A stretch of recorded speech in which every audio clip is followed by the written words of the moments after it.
আলুটা সিদ্ধ হয়ে গেছে। এবার আমি ভেজে রাখা মাছ দিয়ে দিচ্ছি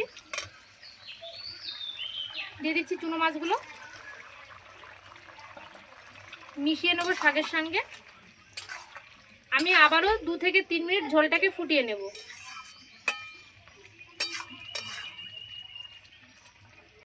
নমস্কার বন্ধুরা, আমি রিনা কিচেনে সবাইকে স্বাগত জানিয়ে শুরু করব আজকের ভিডিও। আজকের ভিডিও আবার একটা রেসিপি নিয়ে চলে এলাম আপনাদের সামনে। আজকের রেসিপি হবে নদীর টাটকা পাঁচমিশালি মাছ দিয়ে কুমড়ো শাকের রেসিপি। প্রথম থেকে শেষ পর্যন্ত এই রেসিপিটা দেখবেন, আশা করছি খুব ভালো লাগবে। আর যে সকল বন্ধুরা আমার চ্যানেলটিকে সাবস্ক্রাইব করে আমার পাশে আছেন তাদেরকে জানাই আমি অসংখ্য ধন্যবাদ। যে সকল বন্ধুরা এখনও আমার চ্যানেলটিকে সাবস্ক্রাইব করেনি অবশ্যই আমার চ্যানেলটিকে সাবস্ক্রাইব করে আমার পাশে থাকবেন। আর রিনা কিচেনের নিত্য নতুন রেসিপি পেতে বন্ধুরা ভিডিওর পাশে থাকা বেল বাটনটা প্রেস করে রাখবেন, সবার প্রথমে তাহলে রেসিপি আপনার কাছে পৌঁছে যাবে। এই রেসিপির জন্য কি কি নিয়েছি আপনাদেরকে প্রথমে একবার দেখিয়ে দেবো, প্রথমে আপনারা একবার দেখে নিন। এখানে আমি নিয়ে নিয়েছি নদীর পাঁচমিশালি টাটকা মাছ। এইখানে নিয়ে নিয়েছি কুমড়ো শাক, যে মিষ্টি কুমড়ো আমরা খাই সেই মিষ্টি কুমড়োর শাক এটা। আর খুব ভালো করে কেটে ধুয়ে আগে থাকতেই পরিষ্কার করে নিয়েছি। আর এই রেসিপির জন্য এখানে আমি নিয়ে নিয়েছি আলুগুলো কেটে আগে থাকতেই খুব ভালো করে পরিষ্কার করে নিয়েছি। আর আলুগুলো কিন্তু একদম ছোট ছোট করে কেটে নিয়েছি, টুকরো টুকরো করে। এই রেসিপির জন্য কিন্তু এইভাবেই ছোট ছোট টুকরো করে আলুগুলো কেটে নিতে হবে। প্রথমে আমি মাছের লবণ হলুদ মেখে নেব। দিয়ে দিচ্ছি মাছের মধ্যে পরিমাণ মতো লবণ, দিচ্ছি পরিমাণ মতো হলুদ। এবার হাত দিয়ে খুব ভালো করে মেখে নেব লবণ হলুদ মাছের গায়ে।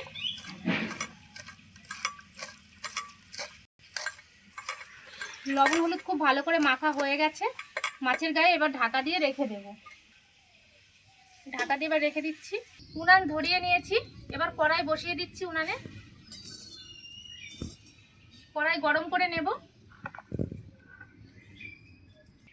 কড়াই গরম হয়ে গেছে, মাছ ভাজার জন্য পরিমাণ মতো সরষের তেল দিয়ে দিচ্ছি কড়াইয়ে। তেল গরম হয়ে গেছে, কড়ার চারি সাইডে আমি একটু লাগিয়ে দিচ্ছি তেল। এবার আমি তেলের মধ্যে দিয়ে দিচ্ছি চুনো মাছগুলো।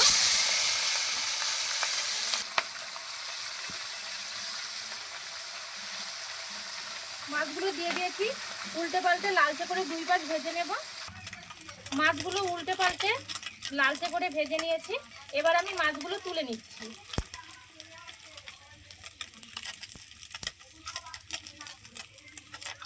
চুনো মাছগুলো সব ভেজে তুলে নিয়েছি। মাছ ভাজার পরে কড়াইয়ে কিছুটা তেল ছিল, আমি আরও কিছুটা তেল দিয়ে দিয়েছি। এবার ফোড়নে দিয়ে দিচ্ছি রাঁধুনি আর শুকনো লঙ্কা। ফোড়নটা ভেজে নেব। ফোড়নটা ভাজা হয়ে গেছে, এবার দিয়ে দিচ্ছি কেটে রাখা আলু।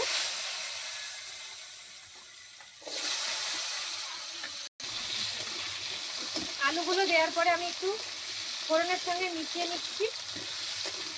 আলুগুলো আমি লালচে করে ভেজে নিয়েছি। এবার কেটে রাখা কুমড়ো শাকগুলো আলুর মধ্যে দিয়ে দিচ্ছি।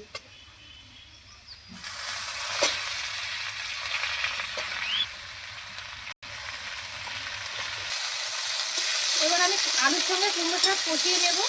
এবার উপর থেকে ঢাকনা দিয়ে 5 মিনিট মতো শাকটাকে রান্না করে নেব। ঢাকনা দিয়ে 5 মিনিট ঝোলটাকে ফুটিয়ে নিয়েছি। এবার ঢাকনা তুলে দেখে নিচ্ছি একবার। শাক নাড়াচাড়া করে দেব। একটা আলু গালিয়ে দেখে নেব কতটা সিদ্ধ হয়েছে। পুরোপুরি কিন্তু আলুটা সিদ্ধ হয়ে গেছে। এবার আমি ভেজে রাখা মাছ দিয়ে দিচ্ছি চুনো মাছগুলো মিশিয়ে নেব শাকের সঙ্গে।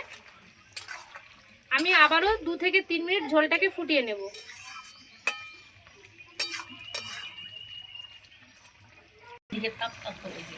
মাছ দেওয়ার পরে আমি 3 মিনিট মতো কুমড়ো শাক রান্না করে নিয়েছি। আর এই কুমড়ো শাকের রেসিপিটা হয়ে গেছে। এবার আমি নামিয়ে নিচ্ছি।